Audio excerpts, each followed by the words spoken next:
Hello everybody, I'm finally back. We actually had to take a little break from YouTube because we went on a vacation and my camera was broken, so I felt that it would be better just to wait for this one to be fixed to have a bit of better quality video and sound, and it's finally time. So we fixed the camera. I actually really needed the break.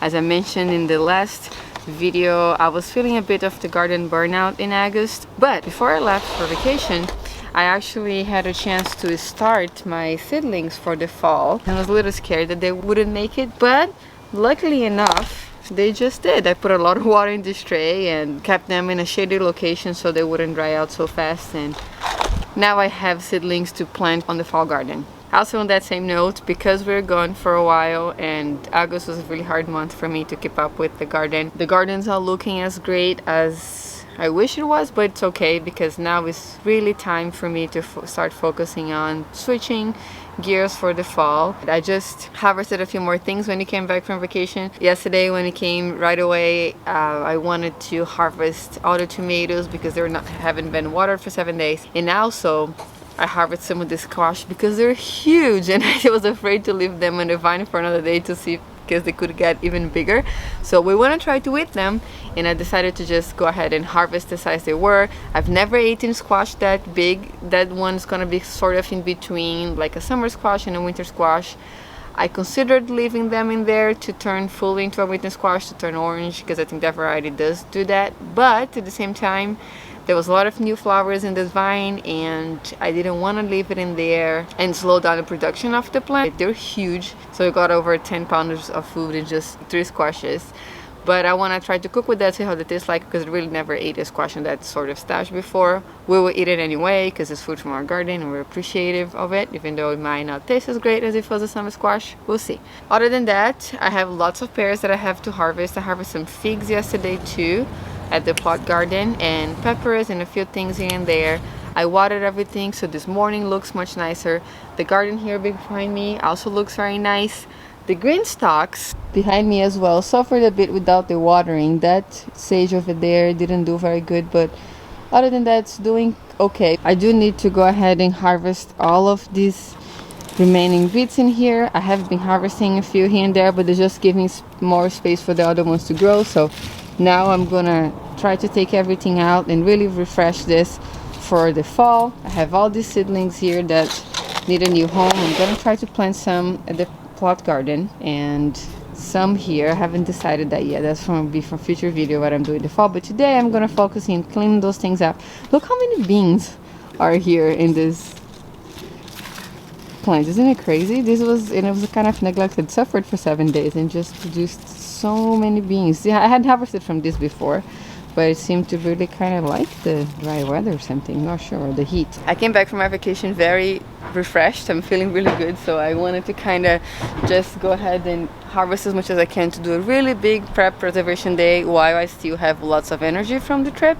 So I'm gonna go ahead and do that with all those beets. The pears on the pear tree are looking like it's time to take them, plus a lot of them also started falling, so this is a good sign that we have to pick them up, and I don't want to lose a lot of them more. So I'm gonna go ahead and harvest. Some of the stuff on this raised bed is not looking very great, so I need to come and do a really big cleanup. But this kale is looking amazing. It's time for me to finally start harvesting that. I'm gonna start harvesting those too. Other than that, everything is pretty good. This sunflower, it looks like it has some disease on the side, so I'm gonna have to take it down. The tomato plants are so huge. This guy here went all the way up to the sunflower and is producing some tomatoes all the way up there. Hope you guys can see. It's crazy. Past the fence, and it's like super tall, which is really good. The tomatoes here are doing much better than the ones at the plot. I think they got too much sun there. This fence provides some shade in the morning, so I think that was good for the garden. This is not a garden tour, just a little catch up, so I don't want to make it too long. I'm gonna go ahead and harvest those beets, then we're gonna harvest the potatoes, and I'll show you guys everything that I harvested yesterday. So let's start with these beets over here first, all the remaining ones, and I'm gonna go ahead and dig up those potatoes. Those are the Chioggia beets. I never know how to pronounce that, but it's the candy, also it's called candy cane, candy stripe beets. They have those beautiful white rings inside. So that's a good size for the planter. Root vegetables actually do well in the green stock. They have nice, some space to grow here. I've been harvesting some of them already, so this is kind of the leftover. And there is 2 in this pocket. These yellow ones still look a little small. I have been neglecting them a bit, not watering as much, so some of them, and also we were gone for a while, some of them are a little small. This is the golden ones, kind of pretty. Try to take, but I do need to make these pockets available for more to plant some other new things in here. They're very nice. Not too bad. Some of the outer leaves died. We can use the outer leaves to eat too in salads and to saute. They have a kind of strong beet flavor, but we enjoy it anyway. Put this in this right here for now.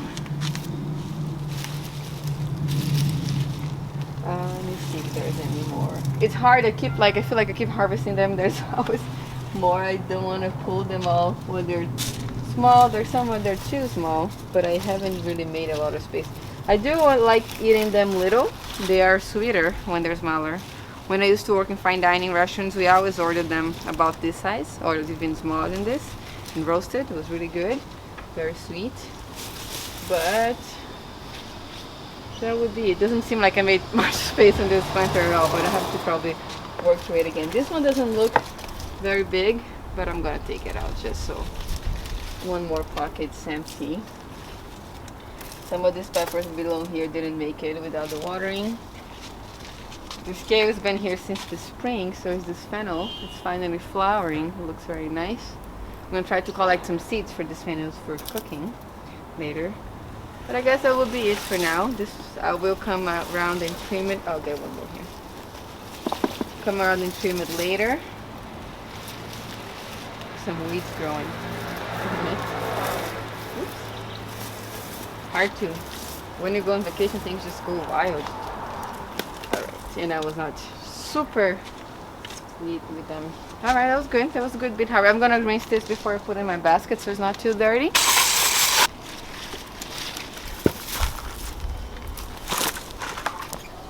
Oh, that one has rocks in the bottom. I don't remember doing that. Hopefully there are some potatoes here. They are not pink anymore. Maybe they got a little bit too old. I shouldn't have harvested sooner. Okay, but that's a good amount. This one is really good size. The younger ones are pink. Let's see, this was only one potato, but from one potato we got all of this. That's pretty good.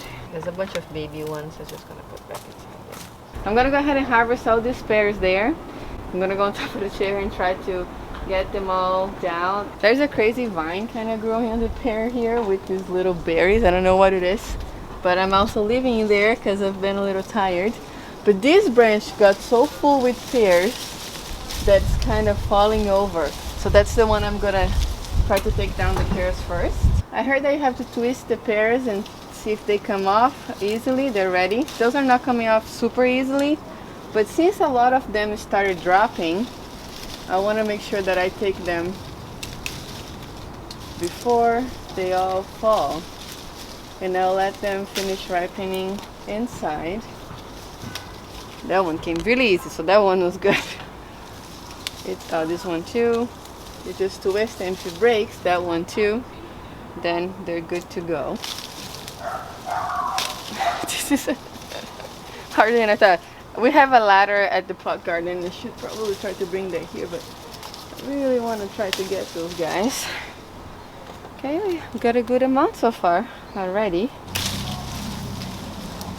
Alright, so I just finished putting everything that I got from yesterday's and today's harvest over here, so you guys can see actually how much we harvested after we were on vacation. I did the tomatoes and the squashes yesterday because, as you can see, the squashes are huge, and I really thought that if I had left them longer they would just get even bigger, because this was only 1 week of growth. When we left they were little like this, and I thought it would be okay. So we're gonna have some fun in the kitchen this week. I'm gonna try to preserve some of this. It's not as much as I thought it would be with the beets and the potatoes, but that's all right. I still have a lot of work to do with everything else, so Thank you so much for watching today. Don't forget to like this video if you can. That's really helpful with YouTube, and I really appreciate if you could do that, and subscribe to the channel if you haven't yet. Thank you so much again for watching, and I'll see you next time.